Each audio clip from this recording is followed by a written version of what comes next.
Welcome to the studio at African Utility Week. I'm Rose Bundock, editor of metering.com, and I'm joined this morning by Jodie Sherwin-Hill, Executive Director of Jomat Investments based in South Africa. Thank you for joining us, Jodie. I wanted to start by talking about your work with utilities. You work in helping utilities to manage change both within their organisations and with their end users, customers, what you call the human factor. What are the key reasons why that education is so important in any kind of meter rollout, whether it's prepaid or smart meter? Yeah, so basically what we found is that when you're trying to take a technology into an environment, you actually need to be able to know what that environment is about. So you need to first investigate that environment, and you need to understand the people that live in that environment. Because the problem comes in is when you try and enter with something new and they don't understand what that is, they have no understanding what it is, they tend to reject it and they push back. And then your project timeline gets lengthened, and that costs money because you're paying wages and salaries to people. So what you need to do is you need to now say, well, what are the benefits to the people in that environment of us taking it there? And that's how we get to affect change. Okay. Yeah. You've worked on a number of projects around Africa, East, West and Southern Africa. What learnings have you found in terms of the way utilities are approaching these rollouts and how customers are responding to them?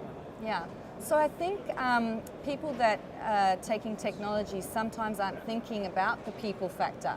You know, they're not always thinking about the people in their organisation or in the environment. And so they might decide that they need to change systems to suit that environment, but even the people inside the organisation don't really understand why we're changing systems and why do we have to go from this 10-year plan of using this to changing to something new. So when we went into Africa, what we realised is that every country that we go into requires a different approach because there's different types of people. The environment's different, the infrastructure's not there. So a lot of the times they want to bring a solution into that environment, but there's no infrastructure. So for example, in Cameroon, the network needs some attention. So when we went there and you want to bring now a smart metering device into Cameroon, you first need to think about the network, because how is that device now going to communicate? So first you need to understand your environment and investigate it. And then you need to know who are all the stakeholders that this is going to involve. And what happens is we think about the government, we think about the regulator, we think about the power supply, that's the grid, like an ESCOM, but we actually forget about the community. And we forget that by the time we get to that point where we want to take this into a community, oh yes, that's right, we haven't educated that community. So we found that we need to make sure that we run a pre-education process to everyone that's involved in that environment. And once we do that, the chances of success are increased dramatically. So what do you think is holding utilities back from introducing these programs right from the off? I think that it's holding back because there may be a lack of understanding. Obviously, a lack of investment at times is holding it back. Is it a costly process to run these kind of very programs? Costly? Yeah, it's the change programs? Yeah. Oh no. So with the change program, our model is T3, what we call T3, which is teach the teacher. So for us to be able to make sure that we can reach the many, because our highest value at Jomat is to serve as many people as we can, we need to be able to pass our skill set on. So what we do is we first teach you how to do what we're trying to do, which is to affect the change, and then you can use that inside your organisation. You can use it if a CEO is trying to affect a change amongst their directors, who needs to communicate it down to senior managers and in the rest of their staff. You can use it when you're talking to the community, and I'll give you an example of that just now. Once we've now taught you, we watch you teach whoever you need to teach. So we observe you teaching so that we can check in, help you out when you need to. So that's a separate workshop, but it's like a few days. And then what would happen is you then take that model and you apply it, and we provide a support to one person inside your organization to assist on an ongoing basis via email or Skype, so that you now can go ahead and make sure that you can affect change in whatever environment you need to. So yeah, can you give us an example? Yeah, I'll give you an of example. So we project? were doing a project in Soweto, and we were running what we call, lots of people like to call it change management, but change management assumes that I'm going to stay for the whole process. So we like to call it change education, because we're going to educate you on how to implement that change on an ongoing basis in your organization. So we think that's very empowering. And so what we did is we went to speak to, there was 300 people who were taking smart metering into their environment in Soweto. And what we needed to do is we needed to now really sort of inspire the people to want the technology. Because in the past, when they've tried to take a prepaid meter into Soweto, there's been a lot of pushback from the community. So the first step is that we have to understand, as a collective, what are the values of this community? So I want to ask questions, and I want to know, well, what do they spend their time doing? You know, what do they think about? You know, what do they spend money on in this community? So we start asking questions, and we go in and we investigate this situation first. So before we try and affect any change, we want to investigate. And once we investigated, we realized, okay, so let's say 80% of the people inside this environment like going to church on a Sunday. And we say, so that's a high value to them. Why they go to church, it might be for social reasons or whatever, but they all enjoy it. So I know I need to link that back to what I'm trying to do and acknowledge that I'm understanding what's important to them. Then what happened is we classified the change. So we went in now to speak to the people, and they were a bit angry because why must they pay for power? And also we want them to use a smart metering device and use their mobile phone to do it. And so now what we did is we said, let's classify. This is a prepaid device. This is a smart metering device. We want you to just listen to us for half an hour while we talk to you. And this was talking to 150 people at once, sitting in an outside environment, which normally would be quite disruptive.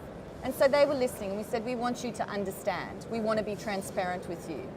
The next step was, we need to say all the benefits to them of them now using this smart metering device and how it's going to serve them directly. So we stacked those up. We don't stop.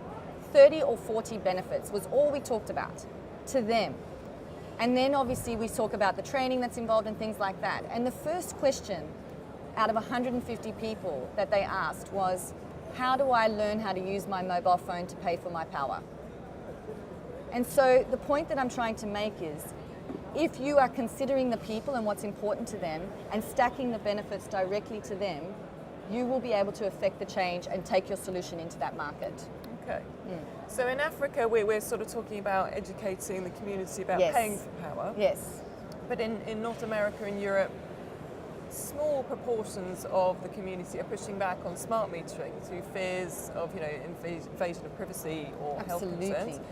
What would your approach be to that market? Yeah, to that market. Yeah. So, straight away you've got a feedback mechanism when they're talking about privacy, and you're realizing that that's really important to them. Like, they don't want their data going out to anyone else. So you need to be listening and taking notice of what they're saying. So when you're doing that, you need to then, what I would do in that approach is link how by having a smart meter is going to give you more privacy than without having one. And how they could sign an agreement to say that should this information be used for any other purpose other than this, then they would be able to sue and there would be a kickback.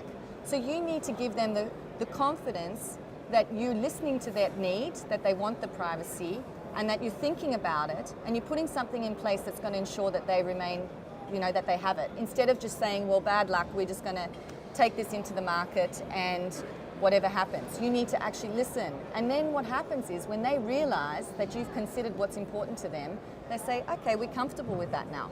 And so that's how I'd approach that situation. So what would be the best approach? Would it be, you said you had a meeting in Soweto. What kind of approach would work for other markets? Yeah, so basically the model that we have is the word change. And what we say is that it doesn't matter if you've got a change happening inside your organization or you want to implement something new in your organization. It can be on a one-on-one basis or a group basis. As long as you're identifying your market and who you're talking to, you apply exactly the same process. So you apply the word change, which the first word is C for classify. H for harmonize, which is the benefits. A for how does this apply to me. N is neutralize, so you need to show them there's pain. Because what happens is when you show someone a benefit, they tend to get very excited and create unrealistic expectations about that change and how it's going to benefit them. So when we say neutralize, we say let's stack some pain. Let's tell them some drawbacks of this solution coming in, so we bring them into a state of balance and they're realistic in their expectation. Then we say G for groundwork, and the last one is E for evaluation. And every single time you can apply that model in any situation. Because I'm just thinking about in the UK, the energy companies are kind of up against a government campaign, a consumer campaign to sort of drive transparency and to make clearer the process of how consumers are being charged. Correct. Would this model apply there? It would absolutely apply. You see, the problem is that I think there's no transparency because there's a fear if they're transparent that these costs are going to be in front of the consumer, and the consumer is going to say, but why am I paying this much, or why am I paying that much? But what they do is the very thing they fear is they attract. So whatever you fear, you're going to attract. And so what happens is the consumer then wants to find out, and if you're not upfront, then you've lost everything that you tried to do in the first place. So the best thing is to be transparent and once again apply the model and show them how these costs are benefiting them. Why are they paying this money?